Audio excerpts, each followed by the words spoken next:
can almost call these things now. Whenever you see a storm, you see blue sky, these things come right to the edge of the storm to try and build on it. You know, you see them trying to make rain. These things come right to the edge of it and try and build on it. I can almost put money on it, calling these things when the weather's like that.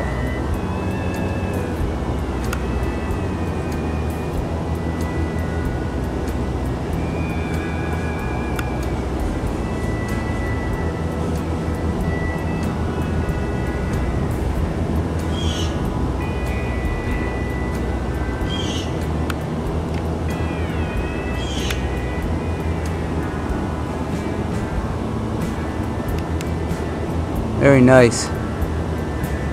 So I'll post a link to a new study Dr. David Keith, the Harvard geoengineering expert, put out on how bicycling can create a similar warming effect to the climate as driving a Toyota Prius, which a Toyota Prius is a hybrid generally and uses some gasoline, and the energy that comes to charge up the Prius comes from fossil fuels.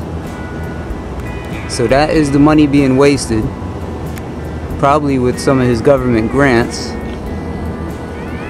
to assess the damage done by bicycling to the climate. And they're factoring in the foods that the cyclists eat and whatnot, and it's just totally ridiculous. So we can see out here is all blasted out. They're having a hard time trying to do what they're doing. Out here is all blasted out. Right here is the edge of where the storm front would be, and they try and build on it. The clouds, the real clouds, have been coming from east moving west. This storm front is coming from west moving east, and it's about as engineered as it needs to be. I don't know if this is the remnants in the center of a line. And it seems that when they're trying to get rain going, it's usually the shorter trail formula, the dissipating contrail formula. So, we got Dr. David Keith saying that cycling has a similar effect on the climate as driving a Toyota Prius. If that's not a joke. And I already spoke to some people about it and, you know, compared it to the Amish people. You know, they ride bicycles, they're using, you know, manual carts, manual buggies being pulled by horses. So, of course, the horses must, you know, eat a lot of food and probably release methane, just like NASA said the cows releasing methane farts are adding to global warming. So the Amish horses are surely creating global warming. And climate science is becoming just a joke. They're getting away with whatever they want to say, and these people that think they're environmentalists stand right behind them because, oh, he's from Harvard, so that must be the right opinion to have. You know, it's totally ridiculous. Totally ridiculous. So we'll post that link. Look for that link below so you can tell your friends the ridiculousness of the climate change, climate science. People are looking up to these climate scientists like they're you know, superstars now. Got another plane up here, of course, no trail. He's probably a little lower.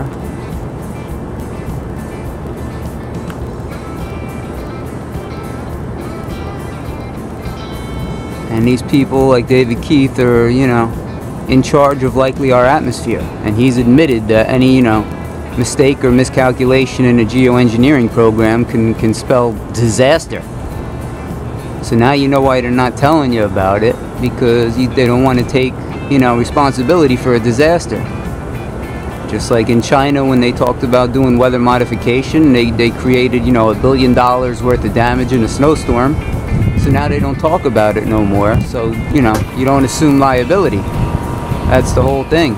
Who wants to assume liability for health effects, environmental effects?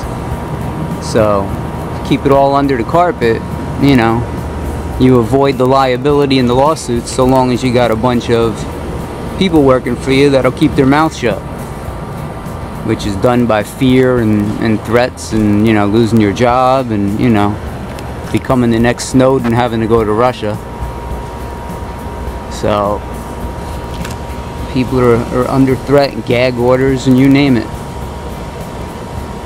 because they're playing with risking, you know, essentially the whole planet for a mad science scheme. Just like if you ever seen Dr. Keith on the Stephen Colbert Report, watch that interview and you'll see how ridiculous it is. You know, got a nice right angle, nice little square right up in here. You know, even Colbert, you know, compared it to like a superhero mad science villain, you know, kind of plot to cover the whole earth in aerosol. Yeah, this definitely was a line running through the center. So, you know, and Keith laughs about it because he's getting paid big money, getting big grants,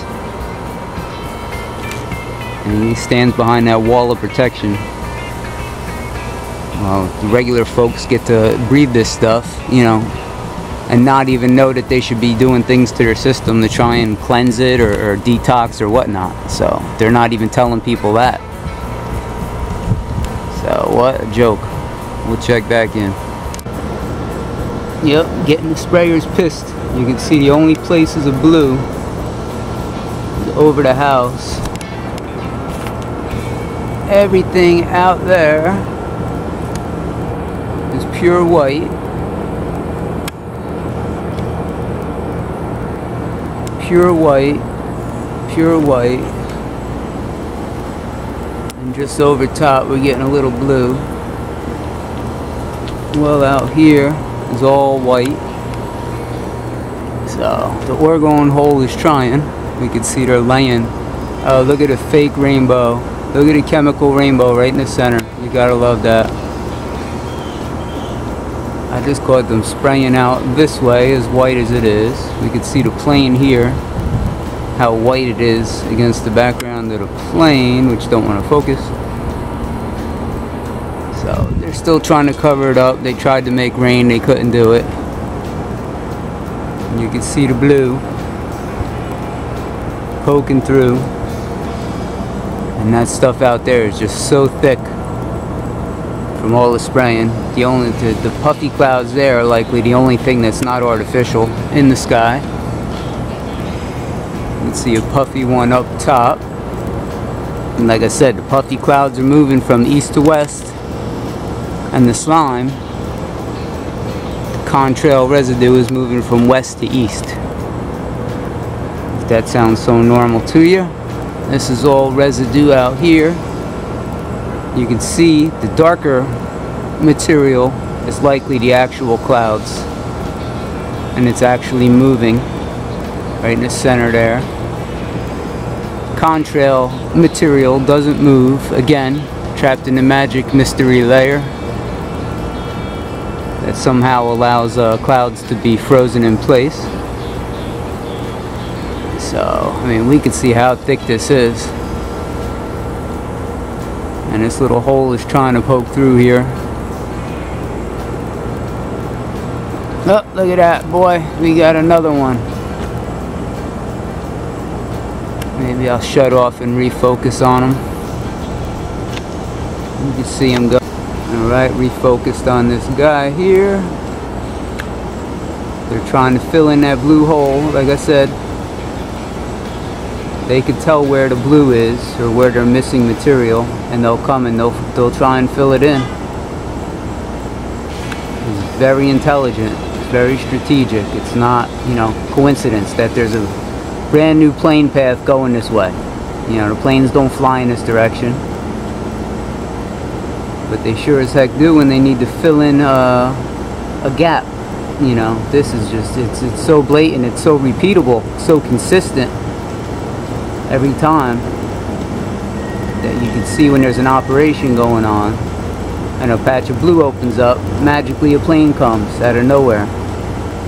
Regardless of the regular flight traffic, you'll see one come from whatever direction is needed to fill in that hole. You can see his trail is still all the way back here. still trying to close this gap here. And you can see how white this is. What a joke. What a joke.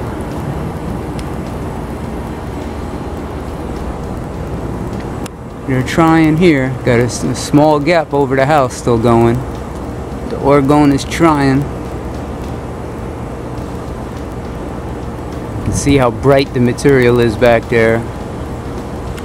You know, the artificial material stays very bright. And we can see the regular material gets dark as the day goes on.